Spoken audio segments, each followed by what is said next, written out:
Sapna Nuggets, and welcome to Dagon. This is, I'm pretty sure, a game that is an adaptation of a short story by H.P. Lovecraft, which, if you know anybody likes, if you like, cosmic horrors and Cthulhu and stuff like that. Dagon is a faithful interactive adaptation of H.P. Lovecraft's work, focused on story and atmosphere. You will not find difficult choices, action sequences, or inventory management here, and movement is limited to progress through the location along with the plot. I am writing this under an appreciable mental strain, since by tonight I shall be no more. Right into it. What I was going to say is that I really love mind-bending madness concepts. Like, I've always really loved them.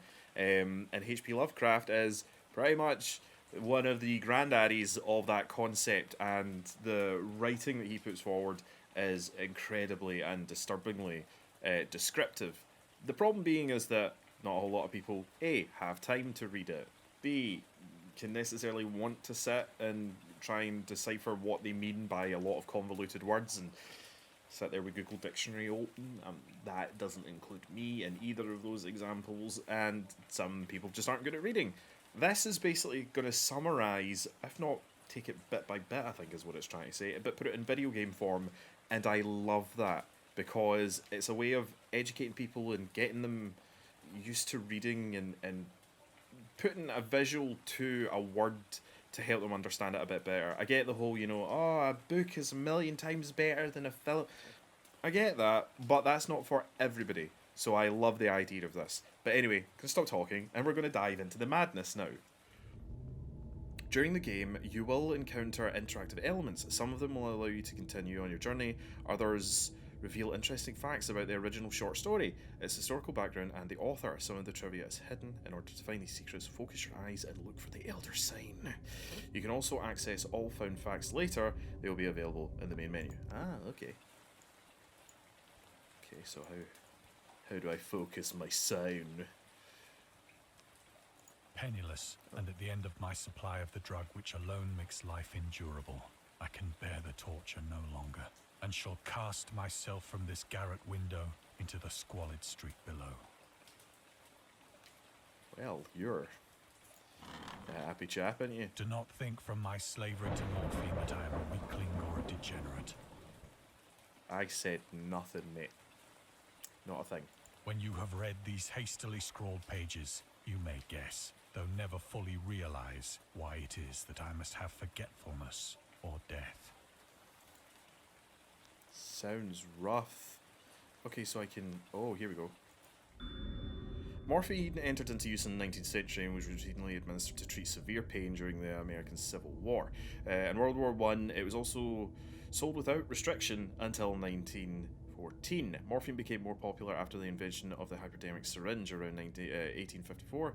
Frederick Sturton, who first isolated the substance, originally named it morphium, after Morpheus, the Greek god associated with dreams. At the time when Dagon was published, morphine abuse, known as soldier's disease, already posed a big problem in the United States. See, this is really, this is a good... I get it, I play video games, of course I'm going to fucking big them up, fine, but this is a great way to educate instead of, fucking chair got caught there. This is a good way of, educating people about certain stuff. A lot of the random bullshit that I know is from film, it's from TV, it's from games and stuff like that, and it's a good way of, actually informing people of certain things. I just think this is a really good idea. Okay, right, anyway, sorry. Look, I love H.P. Lovecraft stuff. I love Cthulhu, Eldritch horror, nightmare stuff. Open and least frequented parts of the broad Pacific, that the packet of which I was supercargo fell a victim to the German sea raider. Oh dear. Okay, can I search around for things? Nope. We're being murdered. The Great War was then at its very beginning, and the ocean forces of the Hun had not completely sunk to their later degradation. So that our vessel was made a legitimate prize, whilst we of her crew were treated with all the fairness and consideration due us as naval prisoners. So is there... Oh, here we go. The Huns! The Huns were Central Asian nomads who established a domination in Europe and invasion of the Roman Empire in the 5th century AD. They were known as brutal, deadly warriors and masters of quick raids who also developed powerful composite bows, lassos, and early siege weapons. During World War I, the British used the word Huns as a synonym for Germans in order to emphasise their brutality. However, the term originated with the German Emperor William II gave a speech to his troops on the 27th of July 1900 before they embarked to China. Should you encounter the enemy, he will be defeated. No quarter will be given. Prisoner will not be taken. Whoever falls into your hands is forfeit. Just 1,000 years ago, the Huns under the King Altar made a name for themselves, and that even today makes them seem like... I was going to say, because that is the thing, is like, Attila the Hun is something that you hear about early on in your life, do you know what I mean? But it's not been a thing for donkeys. May the great name German be associated with the way in China, and no Chinese will ever again dare to look cross-eyed at a German. Tough. The refusal to take prisoners was a clear breach of the law and customs of war adopted during the First Hague Conversation of 1899. Yeah, because prisoners were meant to be treated fairly and all that sort of stuff, but then it became just brutal. And now none of that stuff matters because, you know, war won't be a thing. We'll just be atomized. The discipline of our captors that 5 days after we were taken, I managed to escape alone in a small boat with water and provisions for a good length of time. Clever lad. What exactly was your purpose on the boat to begin with, my friend?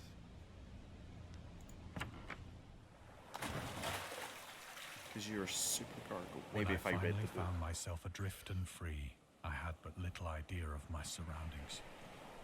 Wow. Pretty... Never a competent navigator, I could only guess vaguely by the sun and stars that I was somewhat south of the equator.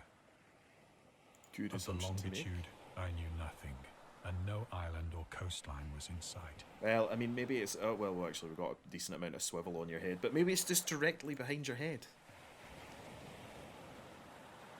Can I look at anything? Boop. Is there anything else I can look at? No. I'm looking for secrets. The weather kept fair, and for uncounted days I drifted aimlessly beneath the scorching sun, waiting either for some passing ship or to be cast on the shores of some habitable land. I mean, those are really your only options, are they not? Okay, don't see anything else, so this. But neither ship nor land appeared, and I began to despair in my solitude upon the heaving vastness of unbroken blue. Yeah, that would be... It's not letting me look at the old, it's just like... Boom,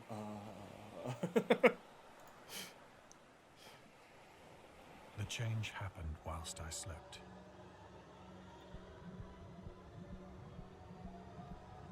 Its details I shall never know, for my slumber, though troubled and dream-infested, was continuous. Oh...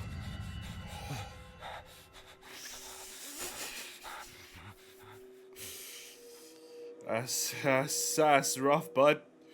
Your face was right on that. Hey! When at last I awoke, it was to discover myself half sucked into a slimy expanse of hellish black mire, which extended about me in monotonous undulations as far as I could see, and in which my boat lay grounded some distance away.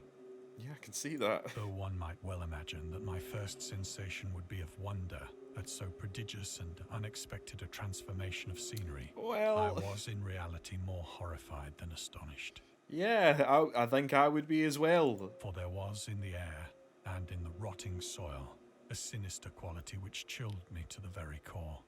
I can't imagine that this smells great. The region was putrid with the carcasses of decaying fish, Oh. and of other, less describable things which I saw protruding from the nasty mud of the unending plain. Oh, fuck. Perhaps I should not hope to convey in mere words the unutterable hideousness that can dwell in absolute silence and barren immensity. Yeah, you don't say. There was nothing within hearing, and nothing in sight, save a vast reach of black slime. Yet the very completeness of the stillness and the homogeneity of the landscape oppressed me with a nauseating fear. The sun was blazing down from a sky which seemed to me almost black in its cloudless cruelty, as though reflecting the inky marsh beneath my feet. You don't say, mate. Oh man, it's rough. Is there anything? No, anything else I can do? But that's the thing, like, having this visual here, along with, like, the actual excerpts from the book and stuff like that, really allow you to see, I suppose, in a way, and imagine the smell, more than just words. Do you know what I mean? Having that visual to go with it, just imagine the stink. Oh, I don't need the sludgy slushing of your As I feet. crawled into the stranded boat, I realized that only one theory could explain my position. That you've lost your shit. Is... Oh, no, thank you. Through some unprecedented volcanic upheaval, a portion of the ocean floor must have been thrown to the surface, exposing regions for which innumerable millions of years had lain hidden under unfathomable watery depths. I mean, the thing is like, that's a good shout. It's a good shout, mate. Like, just a part of it is just went poof and just rose right, because that's essentially what would happen. It would just go like because the as you say, like a volcanic upheaval, the heat would just blast it right up to the surface, and all this shit got caught in the undertow. But the thing being is that if I know anything about the stink of fish, that the thing I was going to say is that you'll probably be able to smell this from miles away. But would we not have, like, would this place not be? I know it's my screen's got a stain on it, and I was like, is that it there? Because I thought it was about to talk nonsense. But wouldn't there be seagulls and other things to bug it? Also, there's not a whole lot of just, like, basic bitch fish. Not to call them out or anything like that, but there seems to be a lot of shit stuck here that isn't just basic fish. So great was the extent of the new land which had risen beneath me that I could not detect the faintest noise of the surging ocean, straining my ears as I might. Oh, that's a good point as well. Yep. Nor were there any seafowl to prey upon the dead things. There we go. Well, not that this isn't a lovely sight, but let's progress on. For several hours I sat thinking or brooding in the boat, which lay upon its side and afforded a slight shade as the sun moved across the heavens. Oh, hiya there, bud. Oh, yeah, sun's out so I can see all of you. As the day progressed, the ground lost some of its stickiness and seemed likely to dry sufficiently for traveling purposes in a short time. Great. That night I slept but little, and the next day I made for myself a pack containing food and water, preparatory to an overland journey in search of the vanished sea and possible rescue. Oh, I'm like right at them. That one's like glowing. The other thing is like, how would you sleep, man? Like the stink. How would you be able to focus on anything else but the smell of it? Like, I know that over time you can get used to that bird that lives in that tree across the road chirping every morning. You can get used to living next to a train station and all that kind of stuff. You can adapt to anything. But it's been a couple of hours and I would not be able to sleep knowing where I was and the stink. But that is just me. I forgot that they were there. On the third morning, I found the soil dry enough to walk upon with ease. Good. The odor of the fish was maddening, Yep. but I was too much concerned with graver things to mind so slight an evil, and set out boldly for an unknown goal. Oh, boy. No extra wee hidden excerpts. All day I forged steadily westward, guided by a faraway hummock which rose higher than any other elevation on the rolling desert. Yep. Let's try and get our butts up there. away from all the things that look so much worse than where we came from. Oh, hey, bud. How you doing? I'm sorry that you got beached. I really hope that you're just dead and not suffering. You don't seem to be moving. Okay, onwards. That night, I encamped, and on the following day still travelled toward the hummock, though that object seemed scarcely nearer than when I had first espied it. Yeah, looks a decent little length away. Can I interest you in some takoyaki? Wait.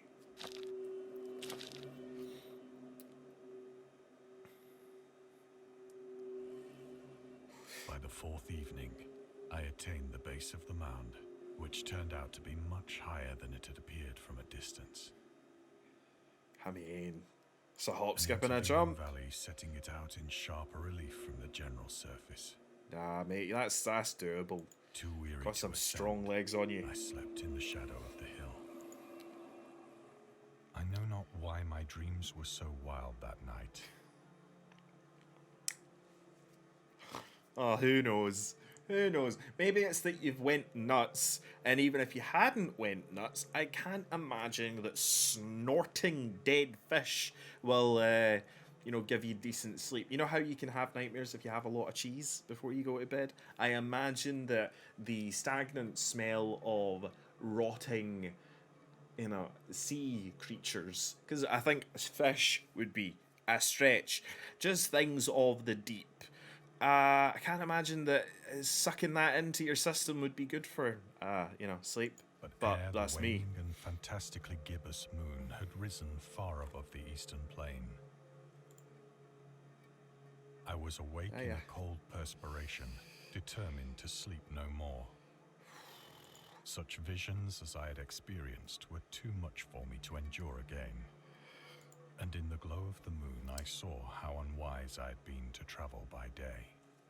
Okay. What do you mean? Without the glare of the parching sun, my journey would have cost me less energy. That's true.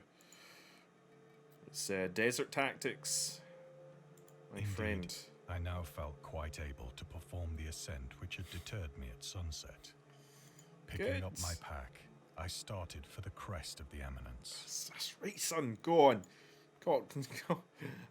Conquer that mountain. I have said that the unbroken monotony of the rolling plain was a source of vague horror to me, but I think my horror was greater when I gained the summit of the mound and looked down the other side into an immeasurable pit or canyon, whose black recesses the moon had not yet soared high enough to illumine. I felt myself on the edge of the world, Oh. peering over the rim into a fathomless chaos of eternal night. See, I've not had a whole lot of instances where I've been somewhere, like, I've never been to, like, the Grand Canyon or anything like that. I live in Scotland. It's all hills, so, you know, if you fall off of one hill, you're probably going to land on the ascending side of a different hill, so it's fine. But I've never been anywhere where there is, like, a determinate cliff, and you can just peer off the side of it. Through my terror ran curious reminiscences of Paradise Lost, and of Satan's hideous climb through the unfashioned realms of darkness. What's like, why? Moon? As the moon climbed higher in the sky, I began to see that the slopes of the valley were not quite so perpendicular as I had imagined. Uh-huh. Okay. Ledges and outcroppings of rock afforded fairly easy footholds for a descent. Come on, lad. Come on, mate. You could have just looked over the edge and be like, oh, okay, cool, it's basically a staircase. Whilst after a drop of only a few hundred feet, the declivity became very gradual. Good. So we heading down? Of course we are, because we've got nothing better to do and we're out of food. Urged on by an impulse which I cannot definitely analyze, I scrambled with difficulty down the rocks and stood on the gentler slope beneath, Is that gazing a monolith? into the Stygian deeps, where no light had yet penetrated. Yeah, did Moon? Can you... Mate, I All need at you. once, my attention was captured by a vast and singular object Come on on. the opposite slope, which rose steeply about 100 yards ahead of me. An object that gleamed whitely in the newly bestowed rays of the ascending moon. Goodman. See, the thing is logically you can determine all that kind of stuff. You can be like, oh, this is a piece of the Earth's crust that's rapidly rose to the surface. Nature doesn't do that. Nature doesn't make straight lines. That's us. That's us that do that. Or other things. Other things can also do it. But that isn't nature. Merely a gigantic piece of stone, I soon assured myself. But I was conscious of a distinct impression that its contour and position were not altogether the work of nature. Bravo, my lad. A Bravo. closer scrutiny filled me with sensations I cannot express.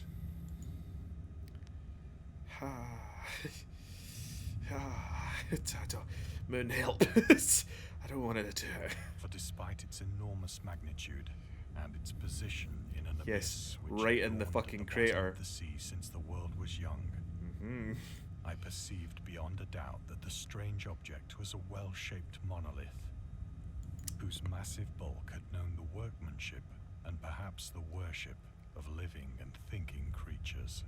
Dazed and frightened, As yet I not said, without a creatures, not certain people. thrill of the scientist's or archaeologist's delight, I examined my surroundings more closely. That seems like a great idea. That seems like the best idea that you had all week. Let's go up to the giant monolith in the middle of the quarry. The moon, now near the zenith, shone weirdly and vividly above the towering steeps that hemmed in the chasm, Noises. and revealed the fact that a far-flung body of water flowed at the bottom, winding out of sight in both directions, Yeah, I and see that. almost lapping my feet as I stood on the slope.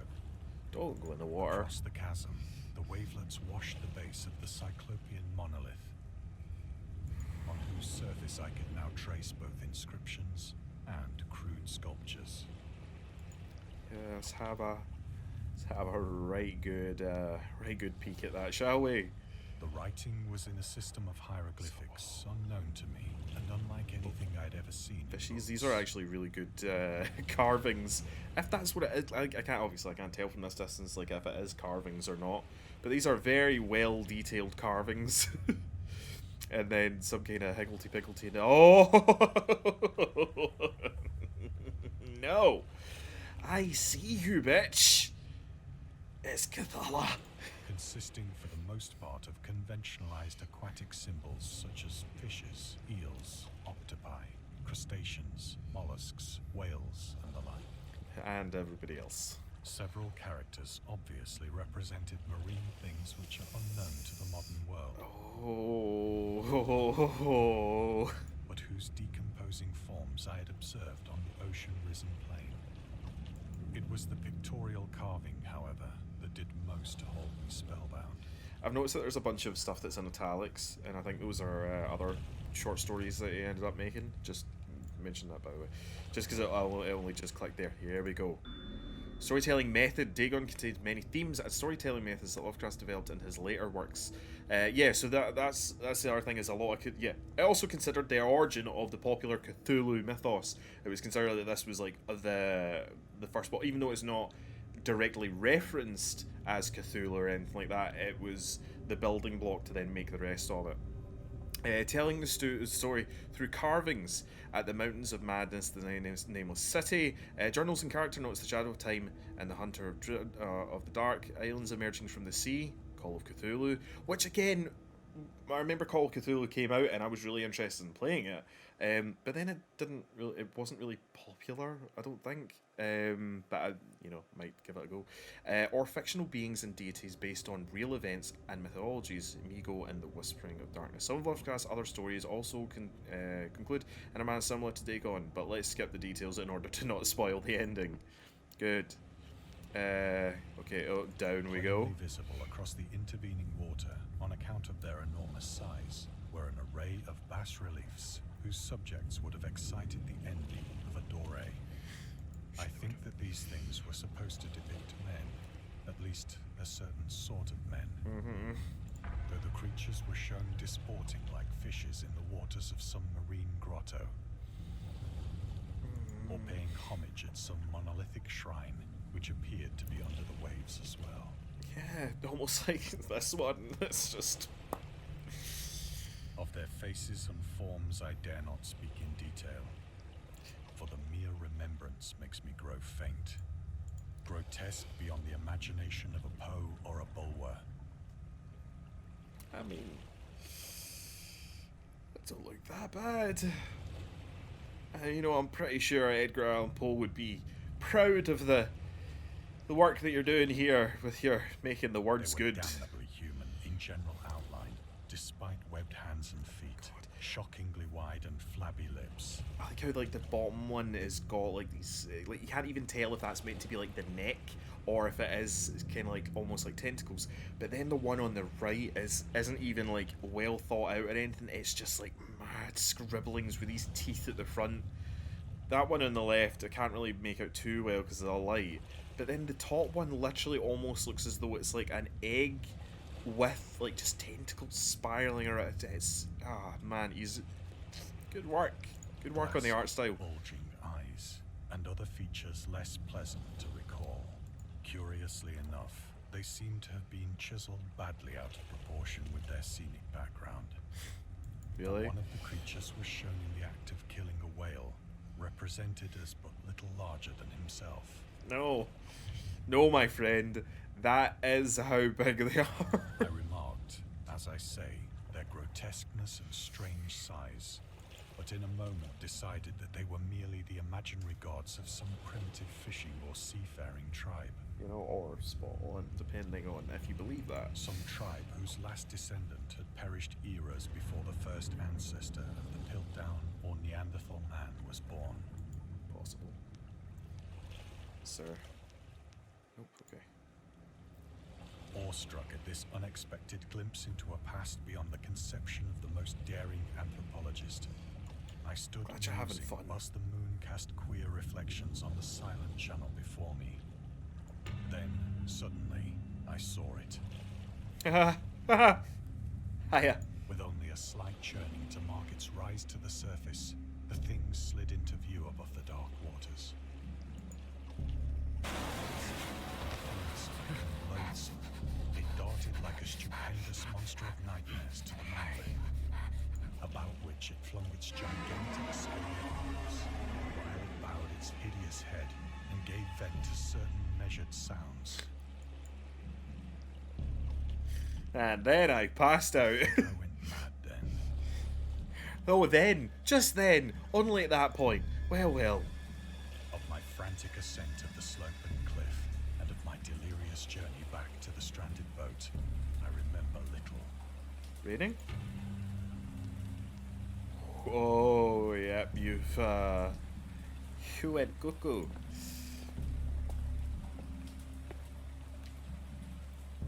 I Oh. sang a great deal and laughed oddly when I was unable to sing. Hey man, there's nothing wrong with singing when you're nervous. I do it all the time. Not even singing, it's just saying things in a slight rhythm. I have rain. distinct recollections of a great storm sometime after I reached the boat. At any rate, I know that I heard pearls of thunder and other tones which nature utters only in her wildest moods. Sweet, sweet rain. Such comfort. And then? When I came out of the shadows, I was in a San Francisco hospital, brought thither by the captain of the American ship which had picked up my boat in mid-ocean. In my delirium, I had said much, but found that my words had been given scant attention. Yeah, it's almost like they'll just brand you a loony and Of any land Move upheaval on. in the Pacific, my rescuers knew nothing. Nor did I deem it necessary to insist upon a thing which I knew they could not believe. wise man, don't push the matter. That never works. The journalist. Lovecraft was a prominent figure in the world of amateur journalism. In 1915, he started publishing publishing his own journal called The Conservative, which included political and social commentary, poetry, short stories, and literary criticism written by him and other authors. Howard was a skilled wordsmith, but he also took criticism to heart, which resulted in his decision to step away from writing poetry and concentrate on weird fiction again. For the first time since his teenage years, Dagon published in 1917, and one of the short stories written during that period. In this excerpt from The Conservative, the master of horror fiction explains his attitude towards warfare and the idea of world peace. Why any sane human being can believe in the possibility of universal peace is more than a conservative can fathom. Should the entire civilized world agree simultaneously to disarm, one or more nations would undoubtedly retain secret armaments and at the proper time take advantage of their more altruistic and less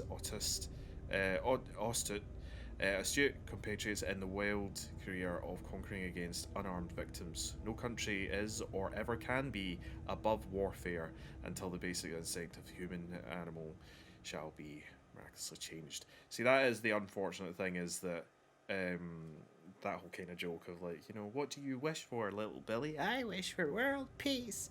There can never be world peace. The thing is this is just my viewpoint, but the thing is the entire basis of the world, or the universe, God, whatever you want to call it, lives off of a portion of peace and a portion of chaos, because things related to chaos are things like death, disease, you know, unfair treatment, all that kind of stuff, to even out the peace that comes with certain things.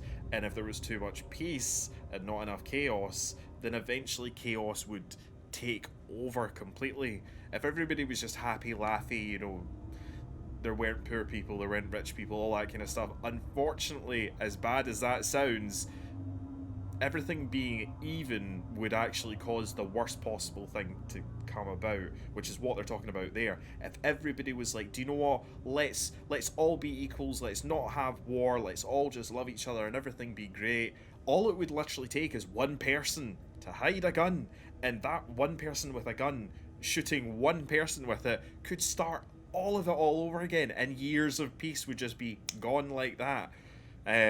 So even though he took things to heart, you know, it isn't wrong. He's pretty much on the money with that. Is there anything else I can view? No extra wee things. Nope, just using my new madness telekinesis powers to open doors from our side of the room. Celebrated ethnologist, and amused him with peculiar questions regarding the ancient Philistine legend of Dagon, the fish god. Glad I was saying that right. Bump. Dagon, or Dagon, was the main deity of the Philistines, worshipped throughout the Middle East as the ancient god of fertility and crops. In Hebrew, the word Dagon was a common noun for grain. The ruler of Akkad, Mesopotamia, chose him as the patron saint of their war conquests. He also appeared as the judge of the dead in the Assyrian poem, and the underworld prison wanderer in one of the Biblion texts. Interesting. He's often mistakenly taken for a fish god due to the wrong interpretation of his name. As in Hebrew, the word dag means fish.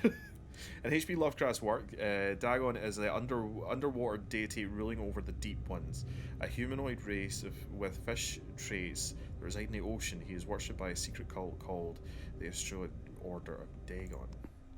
Interesting. Any more wee bits that you want to share? No? Oh.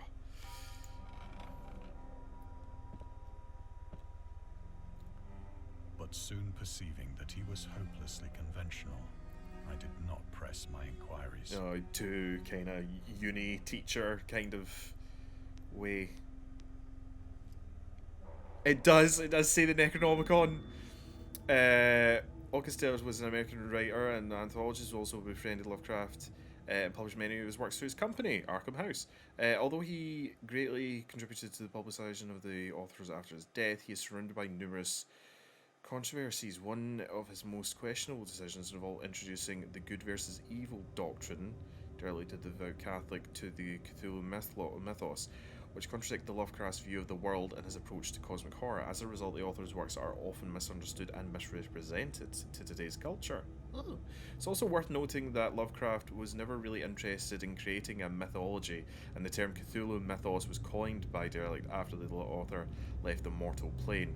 See, that is the unfortunate thing about it, is like, it's, in some cases people just create stuff to create stuff. They don't create it to make it a big thing. They don't create it to turn it into this kind of convoluted stuff. And I feel as though there's a lot of that, and I am to blame for some of that stuff. I tend to look into things too much,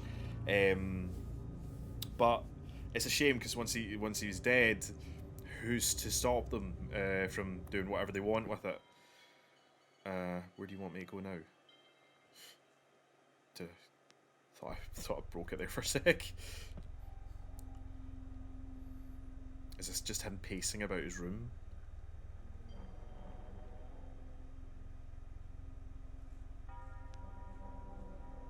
Oh, it is. They are just making me pace around the room. Because there's not anything yet. Not anything else to click on.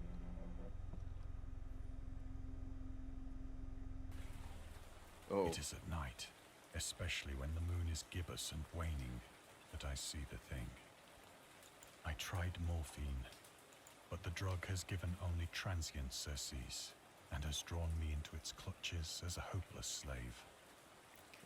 Can see that. So now, I am to end it all, having written a full account for the information or the contemptuous amusement of my fellow men. Feels as though it's more the second one, unfortunately. Lovecraft and tobacco and alcohol. Lovecraft hated tobacco, even though he used to smoke when he was 12. Yeesh! You know, I smoked as well, but it wasn't when I was 12. In order to look and feel like an adult, in his correspondence with friend Reinhard Kleiner, he claims that he quit as soon as he started wearing long pants.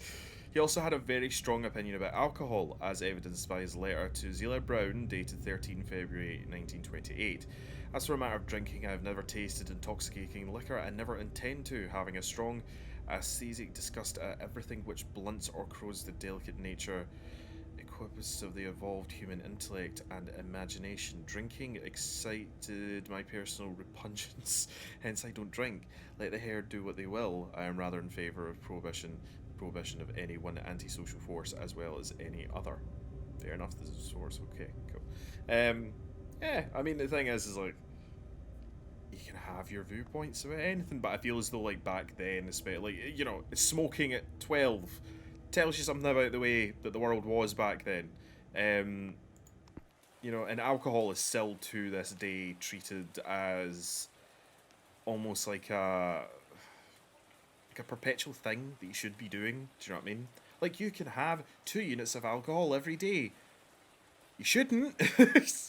I mean, it's not great. You can have, doesn't mean that you should have 2 units of alcohol every day.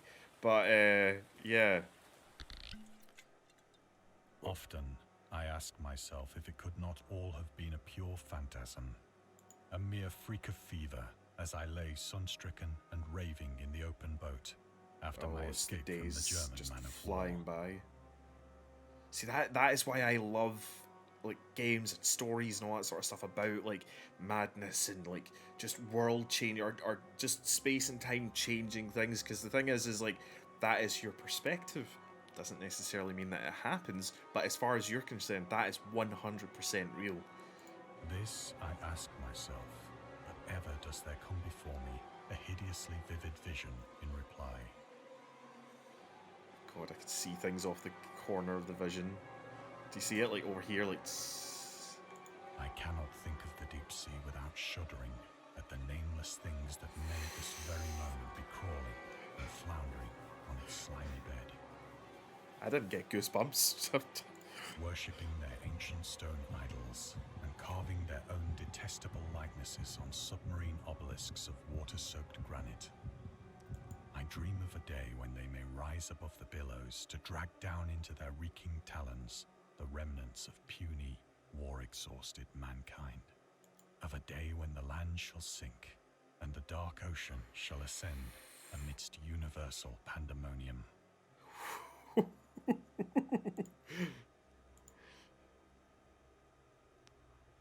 Is there anything else Oh, I can't. Okay.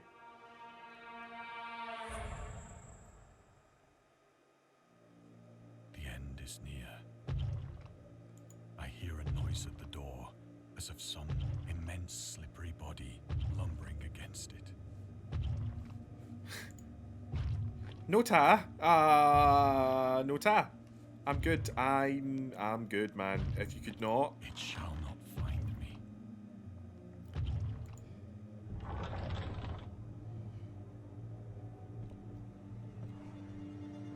God, that hand!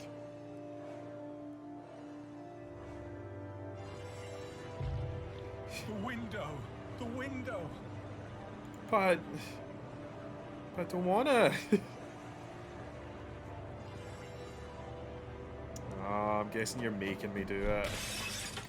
I mean, that is how this. I mean, that is how the story goes. Wow, thank you for playing. I hope you enjoyed immersing yourself in a little pool of cosmic horror. We appreciate it if you took a moment to rate Gragon and check out the other games and DLCs. Ooh, the Eldritch Box DLC and the Little Glass Bottle DLC. Interesting. That was so good. Now, the other thing is, we all know how much of a fucking cheapskate I am. That is free. That game is free. That is just out. I don't know what the DLCs include. I don't know if there are other short stories of H.P. Lovecraft or just added on bits or whatever. But, yeah. Holy hell, that was super insightful and really fun to play. Trivia. Did I... This is all I got. This is all. There was this. There couldn't have been that. Right. Okay. I feel as though maybe those are DLC stuff. So I feel as though I probably had everything that I could have got. But that was really I really enjoyed seeing that, and it's interesting to see games take on that kind of medium as well, where they can include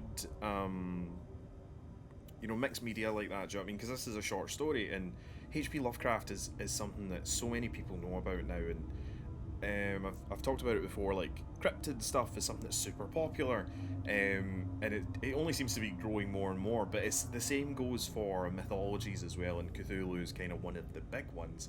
And it is weird to think that there's so many people, even like myself included. I've not read all of H.P. Lovecraft stuff. I would love to, but I'd need to find the time, and I'd need to find books. But it's weird to think that it is something that's cutting across so many medias now, but so many people haven't read like the beginning, or you know, some of the stories, or any of the stories at all. So it's very interesting that they're not just like pushing Cthulhu to be like, hey, play our game because you play stuff that's got Cthulhu in it. They're actually trying to educate people and where it comes from, and information about it, and information about the author and them as a person, rather than just H.P. Lovecraft made Cthulhu and that's all you know about them. Like, I didn't know that he smoked at 12 or that he didn't like drinking, because it's definitely an interesting thing to do. I love that they've made this accessible to people, especially people who do play video games and they enjoy playing Cthulhu and you know, Eldritch stuff and things like that, and to see kind of the birth of it, essentially. I hope you enjoyed it as much as I did. If you did, batter the subscribe button, like the video, get your banter in the section down below, all that jazz, and I will catch you nuggets in the next one. Alright? Cheery bye.